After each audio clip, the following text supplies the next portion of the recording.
2 heures après avoir accouché, j'ai regardé mon mari, et je lui ai demandé de tenir notre fille. Il n'a pas bougé. Il est resté planté là, dans son manteau gris sur mesure, à la regarder comme si elle était l'erreur d'un inconnu, laissé sur le pas de sa porte. Puis, il s'est penché, juste assez près pour que je sois la seule à l'entendre, et à prononcer les mots qui allaient mettre fin à notre mariage, avant même que le soleil ne se lève. J'ai déjà un fils avec une autre femme. Je ne donnerai pas mon nom à ce bébé. Je n'ai pas pleuré. Je ne lui ai pas demandé de répéter. J'ai baissé les yeux vers le visage de ma fille, encore doux et rose, totalement ignorante que son père venait de choisir quelqu'un d'autre, dans le même souffle où il la rejetait. Je l'ai serré plus fort contre ma poitrine, et j'ai souri. Alors, souviens-toi de cet instant, ai-je chuchoté, car c'est le dernier que tu auras de nous. Il a ri. Il a vraiment ri, comme si j'avais dit quelque chose de mignon et d'inoffensif. Le genre de choses qu'une jeune mère fatiguée dit, avant de retrouver ses esprits. Il n'avait aucune idée que, dès le lendemain matin, nous serions partis, et que ses regrets ne faisaient que commencer. Je m'appelle Sable Reed, et voici l'histoire de la nuit où mon mari a jeté sa famille, sa fortune, et son avenir. Tout cela, dans les 2 heures qui ont suivi mon accouchement. 4 ans plus tôt, Weston Callaway est entré dans ma vie de la même manière que le font toujours les choses hors de prix, discrètement, puis d'un seul coup. Je travaillais comme auditrice de contrat pour une entreprise de taille moyenne à Charlotte. Le genre de boulot où l'on lit les petits caractères jusqu'à ce que les yeux fassent mal, et où le café refroidit 2 fois avant midi. Il était l'héritier de Callaway Holdings, un groupe immobilier et hôtelier, que son grand-père avait bâti à partir d'un simple motel de bord de route, pour en faire un empire possédant des horizons entiers. Il n'avait besoin d'impressionner personne. Il n'élevait jamais la voix, ne consultait jamais son téléphone à table, et ne m'a jamais, pas une seule fois, fait sentir que j'étais un simple accessoire, dans une vie qui était déjà bien remplie avant mon arrivée. Pendant la première année, j'ai cru avoir trouvé la chose la plus rare qui soit, un homme riche, qui se souvenait encore comment être gentil avec une femme, qui ne pouvait rien lui apporter en retour. Sa mère, Adèle, était polie avec moi, de la même façon que les gens sont polis envers quelque chose qu'ils attendent de remplacer. Son père, Preston Callaway, m'adressait à peine la parole durant ses premières années. Il quittait généralement la pièce quelques minutes après mon arrivée, prétextant un appel qu'il devait prendre. Je me disais que c'était simplement sa nature. Le vieil argent, les vieilles manières, et les vieux silences. Je ne comprenais pas encore que, dans cette famille, le silence n'était jamais neutre. C'était une décision prise avec soin, et qui n'était révisée que lorsqu'elle cessait d'être utile. Nous nous sommes mariés 18 mois après notre rencontre.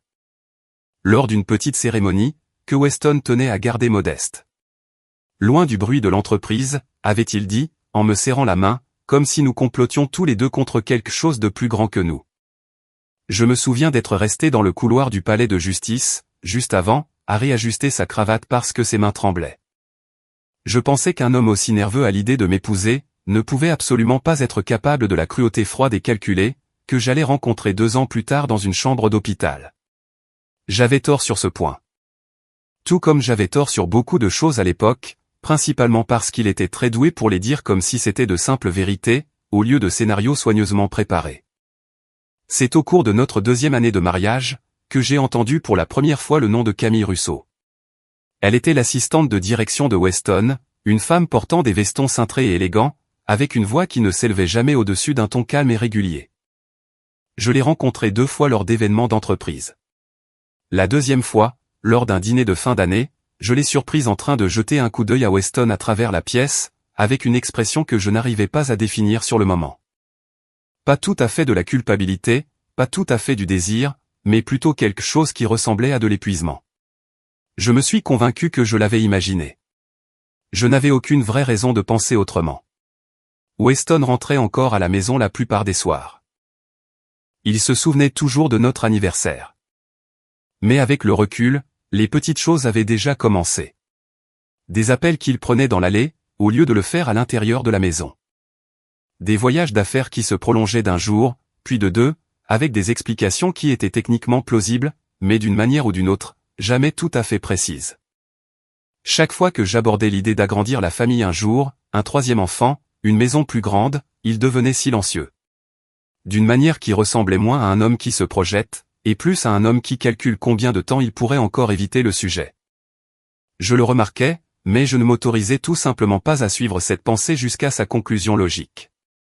Il y a eu un soir, au début de cette deuxième année, où il est rentré après minuit, de ce qu'il prétendait être un dîner avec un client. Le lendemain matin, j'ai trouvé un reçu dans la poche de son manteau, pour un restaurant situé à 2 villes de là. Un endroit dont je ne l'avais jamais entendu parler, daté de 2 heures plus tôt que l'heure à laquelle il m'avait dit être parti. Je lui ai posé la question au petit déjeuner, à moitié en plaisantant, et je l'ai regardé construire une explication en temps réel, le dîner de départ à la retraite d'un collègue, une table qu'il avait rejointe sur le tard, rien qui vaille la peine d'être retenu. Je me souviens avoir pensé, même à ce moment-là, qu'un homme qui dit la vérité n'a généralement pas besoin de 3 phrases pour expliquer un seul dîner. J'ai laissé couler quand même, parce que laisser couler était plus facile que d'être le genre d'épouse qui tient une liste. Lors de ce même dîner de fin d'année, plus tard dans la soirée, je me suis retrouvé à côté de Camille près du buffet des boissons, pendant que Weston était entraîné dans une conversation sur les chiffres trimestriels, de l'autre côté de la pièce. Elle m'a demandé comment avançaient les projets pour la chambre de bébé, puisque j'avais mentionné, à quelques personnes lors de la fête de l'entreprise l'année précédente, que nous essayions d'avoir un enfant. C'était une petite question ordinaire. Ce dont je me souviens, c'est la prudence avec laquelle elle l'a posée, comme si elle contournait quelque chose qu'elle ne voulait pas déranger, et la façon dont elle s'est excusée presque immédiatement après ma réponse, avant même que je n'ai terminé ma phrase. Je me suis dit qu'elle n'était simplement pas habituée à faire la conversation avec la femme du patron. Je n'y ai plus repensé pendant près de 2 ans. Avant tout cela, avant même que le nom de Camille ne soit prononcé, il y a eu 2 années de rendez-vous pour la fertilité. Des rendez-vous dont aucun de nous ne parlait avec quiconque en dehors de la salle d'attente de cette clinique. Weston est venu à chacun d'entre eux, la première année. Il m'a tenu la main pendant 2 interventions qui n'ont rien donné, et m'a dit plus d'une fois que nous avions le temps, et que cela arriverait quand ce serait censé arriver. En y repensant aujourd'hui, je me demande quelle part de cette patience était réelle, et quelle part était simplement plus facile à feindre que l'alternative, une conversation pour savoir s'il essayait encore réellement, dans tous les sens du terme, de construire quelque chose avec moi. Je ne saurai jamais avec certitude quand son attention a commencé à se diviser dans 2 directions. Je sais seulement que, quelque part au cours de cette 2e année, pendant que je suivais des calendriers d'ovulation et que je pleurais doucement dans des parkings après des rendez-vous sans résultat, une autre version de la réponse qu'il prétendait attendre était déjà en route. Quelque part ailleurs. Quand je suis enfin tombée enceinte, au printemps de notre 3e année, Weston a pleuré lors de l'échographie. Je m'en souviens si clairement, parce que c'est devenu le souvenir auquel je me suis accroché à travers tout ce qui a suivi. Il a peint la chambre du bébé lui-même, en un seul week-end. Il a choisi un prénom avec moi pendant des mois. Un prénom sur lequel nous nous sommes enfin mis d'accord, la semaine précédant mon accouchement, Marlo. Je ne savais pas, à l'époque, que Camille en était déjà à plusieurs mois de sa propre grossesse. Depuis, j'ai dû accepter le fait que je ne saurais peut-être jamais exactement quand tout cela a commencé. Seulement que cela durait depuis assez longtemps, et avec assez de prudence, pour que je ne m'en aperçoive pas une seule fois, au cours de 4 années où je prêtais attention à presque tout le reste. Ce que je n'ai appris que bien plus tard, c'est que Preston était au courant de la grossesse depuis des mois. Et il avait posé un ultimatum à Weston, résoudre la situation d'une manière ou d'une autre, avant que le conseil d'administration de l'entreprise ne se réunisse pour son bilan de fin d'année, où Preston soulèverait lui-même la question, à ses propres conditions. Devant des personnes dont l'opinion comptait davantage pour Weston que la mienne ne l'avait jamais fait. Ce bilan avait déjà été avancé une fois, et il était programmé pour la semaine suivant la date prévue de mon accouchement. Weston ne m'avait rien dit de tout cela. Il commençait simplement à manquer de temps, pour empêcher 2 vies séparées d'entrer en collision. Le matin où j'ai commencé le travail, Weston était à l'hôpital avant même que j'aie fini de m'enregistrer. Il faisait les 100 pas dans la petite salle de triage, avec une énergie nerveuse que j'ai confondue, à l'époque, avec de l'excitation, au lieu de la culpabilité. Il m'a tenu la main pendant 11 heures de contraction, a rythmé ma respiration, m'a nourri de glaçons quand je ne pouvais rien avaler d'autre, et a dit aux infirmières, à 2 reprises et sans qu'on le lui demande, à quel point il avait hâte d'être enfin père. Avec le recul, je pense qu'une partie de lui le pensait sincèrement sur le moment. De la même manière qu'un acteur peut être sincère en prononçant sa réplique, tout en quittant la scène pour retrouver une vie complètement différente, 5 minutes plus tard. Marlo est née à 6h47 du matin, un mardi. Elle a pleuré, et ce son a rempli la pièce d'une manière que je ne peux toujours pas décrire, si ce n'est que cela ressemblait au début de quelque chose d'immense. Je l'ai tenue contre ma poitrine, tremblante encore, et j'ai levé les yeux vers Weston, attendant qu'il tende les bras vers elle, comme il l'avait promis pendant les 9 derniers mois. Il n'a pas tendu les bras. Il a reculé vers la fenêtre. Je me suis dit qu'il était sous le choc. Alors, je lui ai demandé doucement, « Tu veux la tenir ?» « Non », a-t-il répondu. Et quelque chose dans sa voix était déjà devenu plat et prudent, d'une manière que je ne lui avais jamais entendue. Il est sorti dans le couloir quelques minutes plus tard, et par la porte entr'ouverte, j'ai entendu des bribes d'un appel qu'il pensait manifestement que je ne pouvais pas entendre. La voix d'une femme à l'autre bout du fil, tendue et insistante, et Weston disant à voix basse, « Pas comme ça, pas au téléphone. » Avant de raccrocher, et de rester là un long moment, la main toujours posée sur l'encadrement de la porte. Ce que je ne savais pas encore, c'est que Camille l'avait appelé 2 fois ce matin-là. La deuxième fois pour lui dire qu'elle refusait de rester cachée lors d'une nouvelle étape importante. Elle voulait que leur fils soit reconnu publiquement avant le bilan du conseil, et non pas géré discrètement en coulisses. Et en plus de cela, un texto de sa mère était arrivé 20 minutes plus tôt, l'informant qu'elle et Preston étaient déjà en route pour l'hôpital, pour rencontrer leur nouvelle petite fille.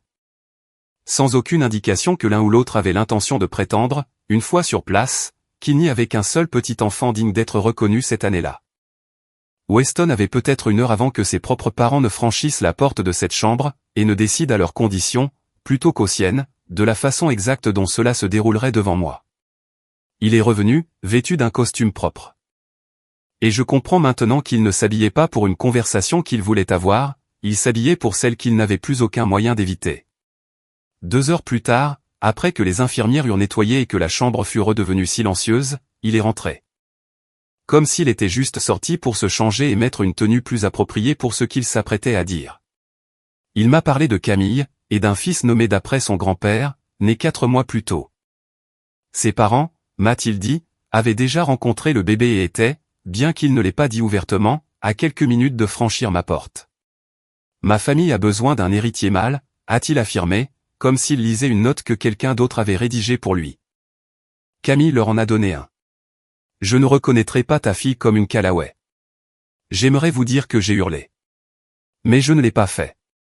J'ai regardé le petit visage endormi de ma fille, et quelque chose en moi est devenu à la fois immobile et tranchant, exactement au même instant.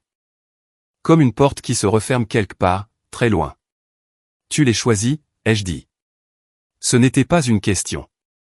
Je choisis l'avenir de ma famille, a-t-il répondu, comme si nous n'étions pas, elle et moi, en plein milieu de cet avenir. J'ai souri. Cela l'a surpris. J'ai vu que ça avait provoqué une crispation dans sa mâchoire. Alors, souviens-toi de cet instant, lui ai-je dit, parce que c'est le dernier que tu obtiendras de nous. Il a ri, et il est sorti pour prendre un appel, déjà à mi-chemin du retour vers la vie qui, pensait-il, l'attendait à l'autre bout de ce couloir. Je suis resté dans cet hôpital pendant 2 nuits supplémentaires, le temps de convalescence standard recommandé par mon médecin. Et je me suis accordé ces 2 nuits, parce que je ne faisais pas encore confiance à mes propres jambes, et encore moins à mon propre jugement. Weston n'est pas revenu. Ma sœur, Odette, a conduit 4 heures depuis Savannah dès que je l'ai appelée, ce premier soir. Elle est arrivée avant le lever du soleil, portant encore les vêtements dans lesquels elle avait dormi. Elle n'a pas demandé si j'allais bien. Elle a demandé ce dont j'avais besoin, dans cet ordre. Et puis, elle a tout simplement pris le relais. Tenant Marlowe pour que je puisse dormir par vraies tranches au lieu de fragments, débattant poliment avec une infirmière concernant mon programme de médicaments contre la douleur, et s'asseyant sur la chaise dans le coin pendant les heures de visite. Comme si elle avait l'intention de survivre à quiconque essaierait de me faire partir avant que je ne sois prête. Lors de mon propre mariage, doucement, autour du gâteau, elle m'avait dit que Weston avait le genre de politesse qui n'apparaît que lorsque quelqu'un regarde. J'en avais ri à l'époque. Je n'ai pas ri, assise dans cette chambre d'hôpital, comprenant enfin exactement ce qu'elle avait voulu dire, 4 ans trop tard. C'était elle qui était assise à côté de mon lit, au lieu de Weston. Et quelque part au cours de cette 2e nuit, j'ai arrêté d'attendre qu'il franchisse de nouveau la porte. C'est lors de cette 2e nuit que j'ai enfin rappelé l'avocate chargée de la succession de mon défunt oncle Elliot, une femme nommée Joséphine Nader, que je faisais patienter depuis 3 semaines. Elliot était décédé 8 mois plus tôt. C'était un ingénieur en structure à la retraite, qui avait passé 40 ans à concevoir l'ossature de bâtiments, pour lesquels d'autres hommes s'attribuaient le mérite. J'avais supposé que cet appel concernait de la paperasse de routine, rien de bien important face à une première grossesse.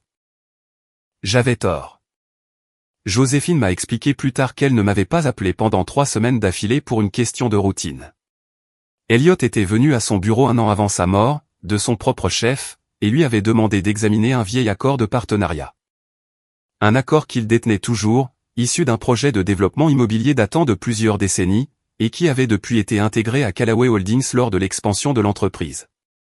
Il lui avait dit qu'il voulait s'assurer que les documents signifiaient toujours ce qu'ils signifiaient à l'époque.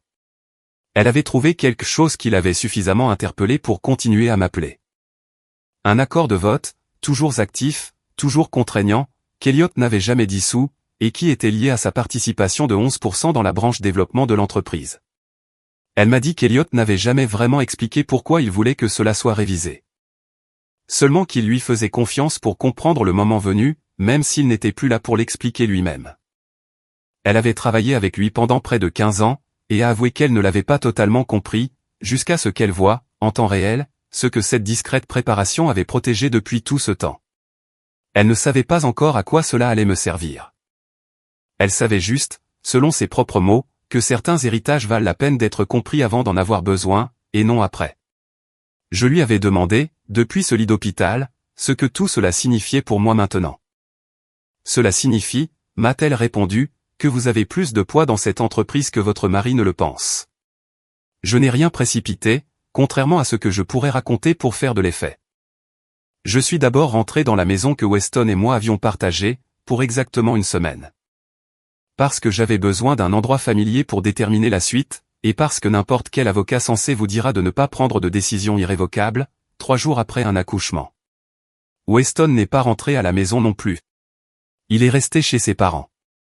Et le seul contact que j'ai eu de sa part durant cette semaine fut un unique SMS, pour me demander si j'avais eu le temps de réfléchir à la situation. Comme si c'était moi qui devais reconsidérer une décision qu'il avait prise, des mois avant même que je n'entre en salle de travail. Il a appelé une fois cette semaine-là, le 4e soir, et j'ai failli ne pas décrocher. Quand je l'ai fait, il n'a pas demandé de nouvelles de Marlo. Il m'a demandé si j'avais parlé à quelqu'un dans l'entreprise, sur un ton qui indiquait clairement qu'il s'en doutait déjà. Je lui ai dit la vérité, que je n'avais encore rien décidé. Ce qui était exact, même si ce n'était pas toute l'histoire. Il a dit, presque avec douceur, qu'il espérait que nous pourrions garder tout cela civilisé pour le bien de tous. Comme si la civilité était une notion dont il venait tout juste de se souvenir, maintenant que la perdre risquait de lui coûter quelque chose. J'ai raccroché sans répondre, et je suis resté assise avec le téléphone sur les genoux pendant un long moment, à écouter Marlo respirer dans le couffin près du lit, essayant de comprendre quelle version de lui avait réellement existé. J'ai passé la majeure partie de cette semaine à faire des choses ordinaires, qui semblaient étranges dans le contexte de tout le reste. Plier de minuscules vêtements, apprendre le rythme des pleurs d'un nouveau-né. Me tenir dans la chambre qu'il avait peinte lui-même, et passer la main sur un mur qui, soudainement, semblait appartenir au mariage de quelqu'un d'autre. Le 5e soir, j'ai enfin ouvert le placard, et j'ai commencé à faire mes valises en silence, un tiroir à la fois. Pas par colère, mais parce que rester avait cessé d'avoir du sens, à la seconde où je me l'étais avoué. Odette est revenue ce week-end-là pour m'aider à porter des cartons vers une location, à 2 rues de chez elle. Assez près pour qu'elle puisse encore débarquer à l'improviste avec des courses, et un avis sur tout. À la fin de cette semaine-là, Joséphine et moi avions examiné le dossier correctement. À la lumière du jour, dans son bureau, avec du vrai café et assez de temps pour poser des questions. Ce que les actions d'Elliot me donnaient, ce n'était pas le contrôle de l'entreprise. C'était le droit légal de demander un examen officiel de la conduite des dirigeants, susceptible d'exposer Callaway Holdings à un risque de réputation ou financier, pendant toute période de refinancement active. Et l'entreprise se trouvait justement en plein refinancement ce trimestre-là. Un fait qui n'avait rien à voir avec la chance, mais tout à voir avec le type d'expansion agressive que le père de Weston poussait depuis des années. Une liaison qui avait produit 2 enfants concurrents, dont l'un est d'une employée, pendant une période où Weston avait personnellement signé des déclarations aux prêteurs attestant de la stabilité de sa situation personnelle. C'était très exactement le genre de comportement que cet examen visait à sanctionner. J'ai déposé la demande par l'intermédiaire de Joséphine, au début de la 2e semaine.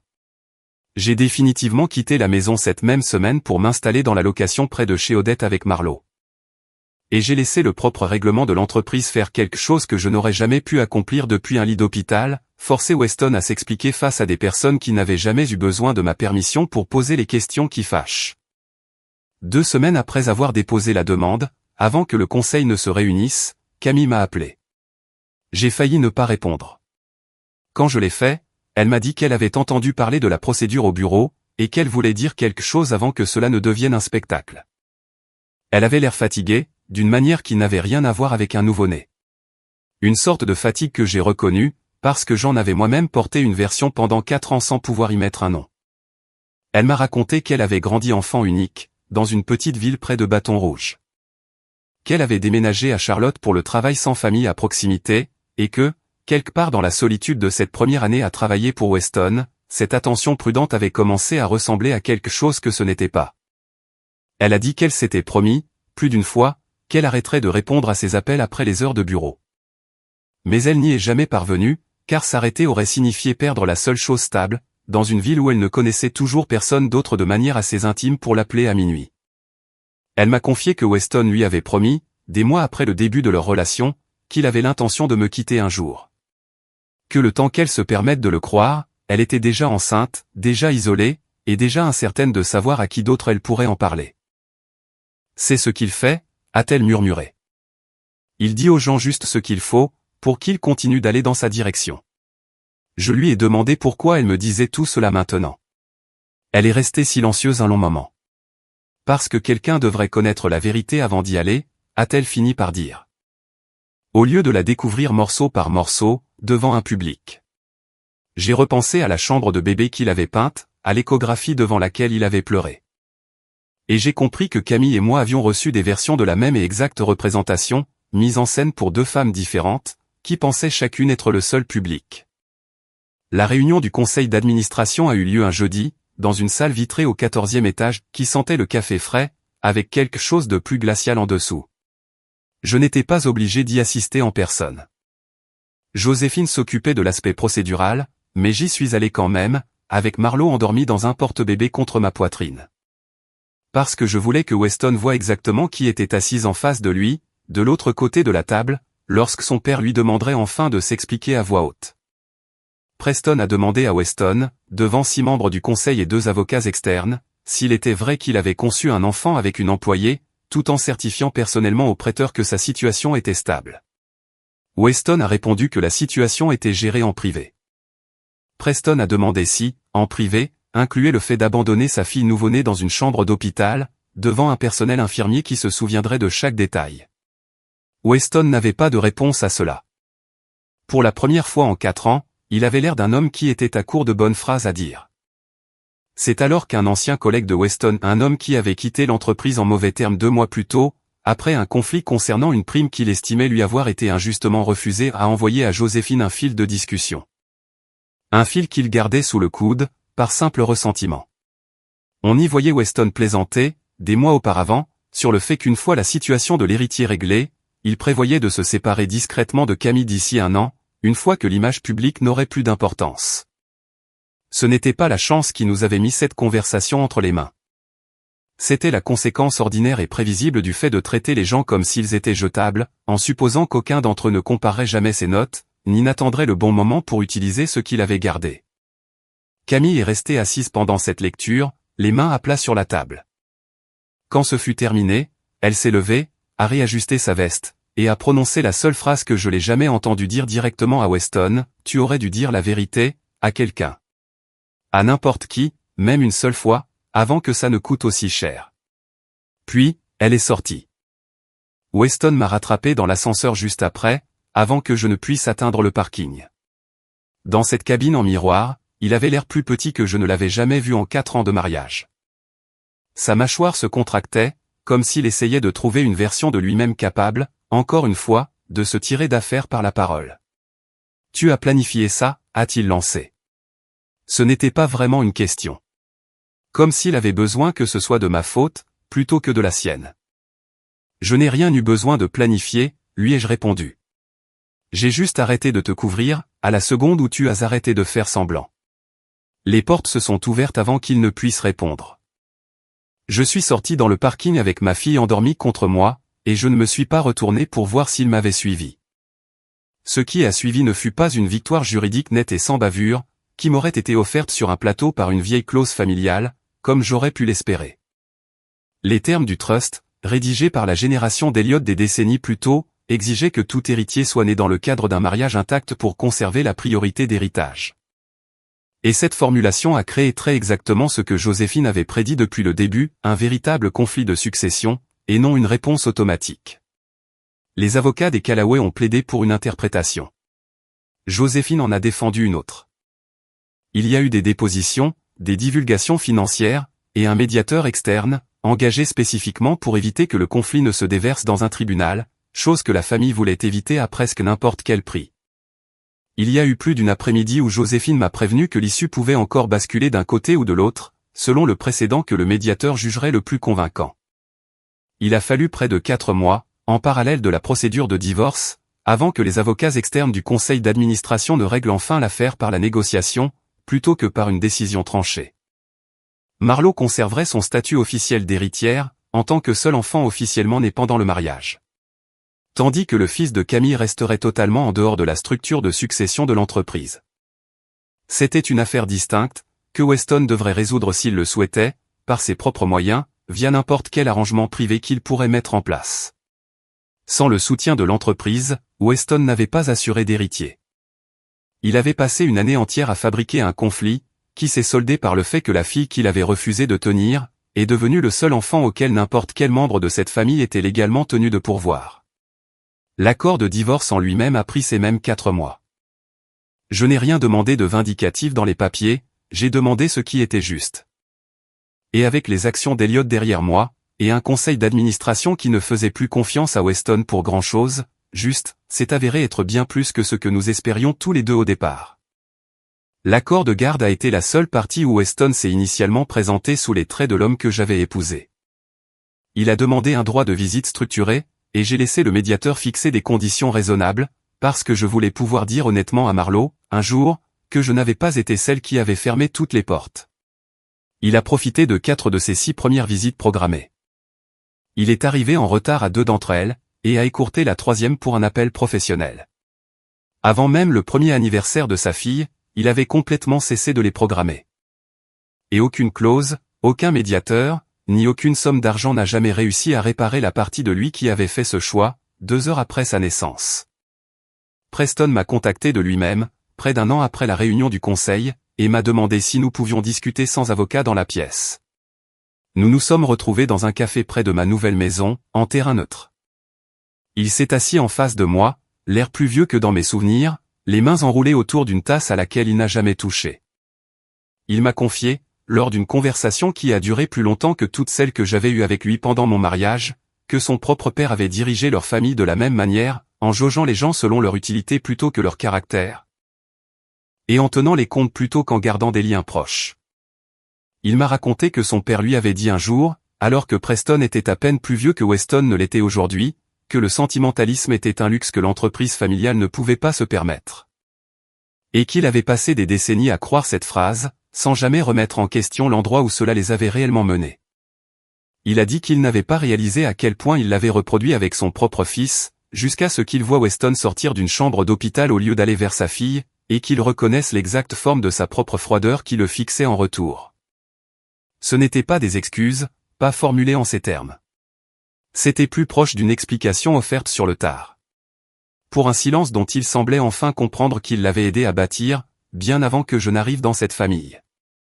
Adèle a envoyé une seule lettre à peu près à la même époque, sur le même papier à en-tête crème qu'elle avait utilisé pour nos invitations de mariage, disant qu'elle espérait que je comprendrais que, ces choses sont compliquées. Je l'ai lu 2 fois, et je n'ai pas répondu. Une certaine compréhension n'est pas indue, juste parce que quelqu'un décide enfin de la réclamer, une fois que les dégâts sont déjà faits. J'ai déménagé à 2 heures de là, dans une maison calme avec un jardin, et un érable que Marlo insiste pour nommer différemment à chaque saison. Odette fait le trajet presque tous les dimanches, sentant toujours un peu ce que son mari réparait cette semaine-là. Et elle ne m'a toujours pas laissé oublier le fait qu'elle se méfiait de la politesse de Weston, des années avant que je ne sois prête à l'entendre. Joséphine s'occupe des documents du trust 2 fois par an maintenant. Toujours autour d'un café, toujours avec la même blague pince sans rire, sur la façon dont 3 semaines de messages vocaux sans réponse, se sont transformés en la stratégie juridique la plus utile qu'elle n'avait jamais prévu de me donner. Preston envoie désormais une carte pour l'anniversaire de Marlo, signée simplement « Grand-père ». Et l'année dernière, il a demandé, par l'intermédiaire de Joséphine, s'il pouvait nous rendre visite de temps en temps, en terrain neutre et sans aucune attente. J'ai dit oui. Principalement parce que Marlo mérite de décider par elle-même, quand elle sera plus âgée, du genre de relation qu'elle souhaite entretenir avec une famille dont elle porte le nom. Et dont la fortune, en fin de compte, est devenue légalement la sienne, avant même que son père ne comprenne pleinement ce qu'il avait perdu. Weston m'a appelé une fois, près d'1 an après tout ça. Tard le soir, la voix plus petite que je ne l'avais jamais entendue. Il n'y restait plus aucune once de cette calme autorité. Il a demandé s'il y avait encore un moyen de faire partie de la vie de Marlo, comme il aurait dû le faire depuis le tout début, avant que tout cela n'ait eu la chance de se produire. J'ai repensé à la chambre d'hôpital, aux 2 heures où il m'avait fait m'asseoir là, me laissant croire qu'il pourrait encore nous choisir, avant de décider de ne pas le faire. Tu as eu tes 2 heures, lui ai-je dit. Je t'ai donné le reste de ta vie après ça pour changer d'avis, et tu en as utilisé chaque seconde pour t'assurer de ne pas le faire. J'ai raccroché, et je n'ai plus eu de nouvelles de lui depuis. Pas une carte, pas un message, pas même via Joséphine. Marlo marche, maintenant. Vite et de manière un peu imprudente, comme le font les tout-petits lorsqu'ils ont décidé que le monde entier existait spécifiquement pour qu'ils l'explorent. Elle a ma bouche, et le menton têtu de quelqu'un d'autre. Et elle a commencé à demander, de cette manière fragmentée dont les enfants de 2 ans demandent n'importe quoi, où est son père. Je n'ai pas encore trouvé les mots justes. Je ne pense pas qu'il existe une version de la vérité qui s'intègre parfaitement dans le vocabulaire d'un tout-petit. Alors, pour l'instant, je lui dis qu'il est loin, et je laisse ça suffire. Sachant qu'une conversation plus difficile nous attend toutes les deux quelque part en chemin. Une conversation que je refuse d'avoir, avant qu'elle ne soit réellement prête à l'entendre. Je pense à cette chambre d'hôpital plus que je ne le devrais probablement, vu à quel point cela semble lointain maintenant. Pas à la cruauté de la situation, ni même aux 2 heures en elles-mêmes. Mais au moment exact, juste avant que je ne souris. La demi-seconde où j'aurais pu choisir de m'effondrer à la place. Et où quelque chose en moi, plus silencieux que la colère et plus solide que le chagrin, a décidé de ne pas le faire. Je ne sais pas exactement d'où venait cette stabilité. C'était peut-être Elliot, attendant patiemment dans de vieux papiers un moment qu'il n'a jamais pu voir. C'était peut-être Odette, assise à côté de ce lit à la place de l'homme qui aurait dû y être. C'est peut-être simplement ce qui arrive, quand une personne finit par manquer de raison pour se faire plus petite, pour quelqu'un qui n'allait de toute façon jamais remarquer cet effort. Chaque soir, avant qu'elle ne s'endorme, je dis la même chose à Marlo, que les personnes qui sont censées te choisir, parfois, ne le font pas. Et que ce n'est pas la fin de l'histoire. C'est juste le moment où l'on découvre qui le fera. Certains soirs, elle est déjà endormie avant que je n'ai fini de le dire. Mais je le dis quand même, doucement. Surtout pour moi-même, à ce stade. Parce que c'est toujours la chose la plus vraie que je sache nous dire, à toutes les deux. Parfois, gagner ne consiste pas à se venger. Parfois, il s'agit simplement de s'assurer que la génération suivante n'aura jamais à supplier pour être choisie. Si vous étiez à ma place, allongé dans ce lit d'hôpital, avec une promesse se brisant sous vos yeux, auriez-vous souri comme je l'ai fait? Ou lui auriez-vous laissé voir exactement ce que vous ressentiez à ce moment-là? Dites-le moi dans les commentaires, car je me demande encore laquelle de nous deux s'est réellement éloignée en ayant gagné.